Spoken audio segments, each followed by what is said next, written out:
Hey everyone, so in this week's video we're going to cover a couple of things. We're going to cover a little bit on the special session. We're going to cover the vendor drug pharmacy quarterly meeting that took place yesterday, as well as a quick reminder about the August 1st State Board of Pharmacy meeting and some of the rules being proposed. So in this, right now during the special session, we are roughly now a third of our way through it. I know that's hard to believe, but you got to remember that only 30 days for a special session. Over the past 10 days, the Senate's been working pretty hard to get out all 20 of the governor's items and get them over to the House. They've done so up to this point. I think have handled almost well over 2/3 of those bills and got them over to the House. The House, as promised, is being a much more deliberative body for the special session.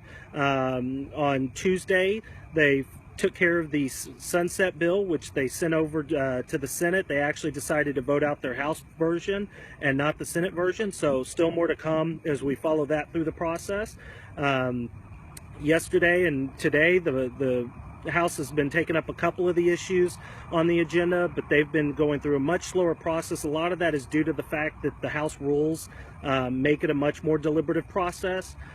So session is still ongoing, still a lot of issues to come up, still a lot of things that we're going to need to be following and making sure how they work out.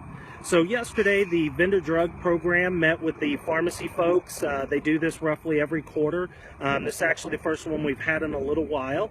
Some of the key items that we want to make sure that you are aware of out there.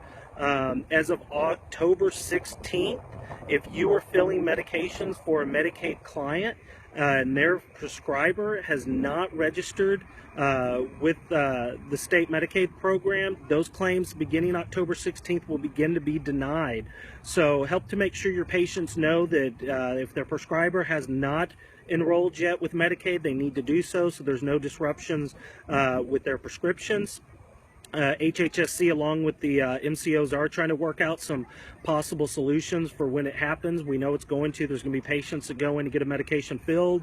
They're not going to be able to be adjudicated because of the lack of the prescriber being enrolled. So they're trying to figure out some possible solutions on how they can address that, including working out to find other prescribers for those patients. Also want to highlight, this is an issue that was brought to TPA several months back, and we took it to HHSC and they've been working on. We do have some pharmacists out there that are prescribing under protocol. You too will need to be enrolled as a prescriber with Medicaid in order for your medications to be filled. Currently, they do not have a system in place in the enrollment process to allow pharmacists to go through the system.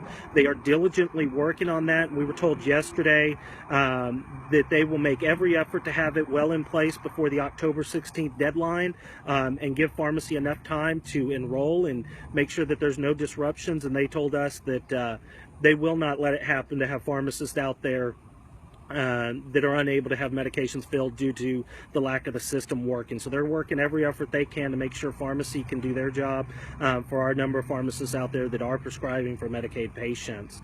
So next up, we've got the State Board of Pharmacy's quarterly meeting is on August 1st. That's next Tuesday.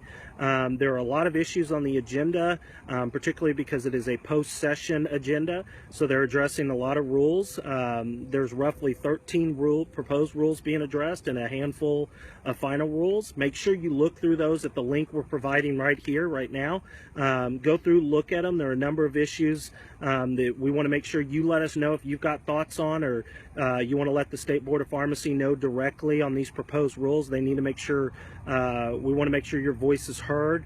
Included in those, you'll find on tab 15 is the telepharmacy bill, the one that we've dubbed more a remote technician dispensing. We think that more accurately defines the rules. We're definitely going to be commenting on those. Want to make sure you take a look at those, and if you've got any comments you'd like to share with TPA or with the board directly, we want you to do so. As always, thank you everyone. Share the videos. Make sure your friends and family know what's going on in pharmacy. We need all of you to be effective. Thank you.